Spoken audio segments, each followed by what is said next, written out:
Okay, Jet fans, Darrell Revis, quarterback. Baby is off the board. The New York Jets select Makai Becton, Louisville. Fired up to be a New York Jet. Pressure just makes you go a little more. I kind of like pressure a little bit. The New York Jets select. Welcome to another episode of NFL Draft Preview presented by Verizon with the Athletics' Dane Brugler. We have a 7-round mock draft, and up top, this pick hasn't wavered for you. Quarterback Zach Wilson. Why is he the right choice for the Jets? This team needs to upgrade the quarterback position. They were 31st in the league in passing offense. So I don't think no debate there. And why Zach Wilson? Obviously I think that's something that each evaluator is going to feel a little bit differently about. But I do think that Zach Wilson is the best fit, especially when you consider the offensive system that's coming to the Jets. He can do a little bit of everything, and he's at his best on the move, throwing with accuracy, and he's getting better and better. The Jets have 2 first-round picks. You have the Jets going edge at 23 at Azeez Aguilera. How difficult of a decision was this for you between Aguilera and the pool, and particularly a corner? The Jets could go in so many different directions here. I lean towards Aguilera in this scenario, and a player who I think is going to help that front seven right away. He can line up on the edge. You can move him around. Be creative with him. 6'2", 250, young player. So a lot to like about what he's done. Led the SEC in sacks, tackles for loss, forced fumbles last year, and then what he's going to be and continue to learn. A lot to like about Aguilera and what he can bring to a pass rush that needs a lot of help. All right, and then pick 34. You have the Jets going Landon Dickerson. So in the playmakers versus protection argument, Dane, you're going with the protection up front in Landon Dickerson. Why is he the right choice for the Jets at 34? On a personal level, I just can't quit Landon Dickerson. That's what it comes back to. But we're talking about outside the first round, and the value for a player like this who is maybe the best leader in the draft, a premier talent on the field. He checks a lot of boxes for what you're looking for on the offensive line. The toughness factor is remarkable. It would be a steal to draft Dickerson in the early portion of the second round. So then the Jets have 2 third-round picks.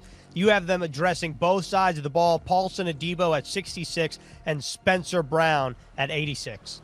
A guy you look at the size, 6'1", 200 pounds. You look at the speed, 4.44 speed in the 40-yard dash. The ball production, outstanding. In 2 seasons, he had 38 passes defended in 22 games. That's a remarkable number. So tall, long, physical athlete. He's opportunistic. Those are the types of traits that you want to gamble on for a player that I think fits what the Jets want to do on defense at corner. I think it fits really well. And then how about Spencer Brown at pick 86? What do you like about him? This is one of my favorite analogies in The Beast. You compared him to a massive oak door. Yeah, that's basically what he is. 6'8", 311. Just a big guy. For a guy that's 311 pounds, ran a 4.92 in the 40, 6.96 in the 3-cone. But, he is a developmental right tackle. You get him in, the mid to later portion of round 3, and, he sits for a year, and he's ready to start for you going into the 2022 season. The Jets have an early pick in round 4. You have them adding a running back in Michael Carter, who had more rushing yards than Javonte Williams, but is considered like the lesser prospect. So what do you like about Michael Carter for the Jets? Yeah, I think that when you look at what he would bring to the offense, he's a problem-solving back. With his shiftiness, his short area quickness, he can create. And I think what you love about Michael Carter is he's not role-specific. He does a great job of understanding where the holes are coming from, what the blocks are doing. He's patient where he's allowing those blocks to develop, but then he also has that burst and the vision to hit them with timing. So I love the fit, and I love the value at that point in the draft. The Jets have 2 fifth-round picks as well. You have them going James Wiggins and Ben Mason, who's one of the most intriguing players in the draft. So what do you like about both of them? James Wiggins, a little bit of a forgotten guy in this process, but, he is tough and he has outstanding athleticism. You love what he brings to the table at the safety position. Really strong, but he's also smart. He plays with intelligence. He plays with, the reaction skills that you want at the position. He checks those boxes. That's the type of safety you want to take a chance on. And then Ben Mason, who we've talked about before, this is the type of guy you just want to get him on the field.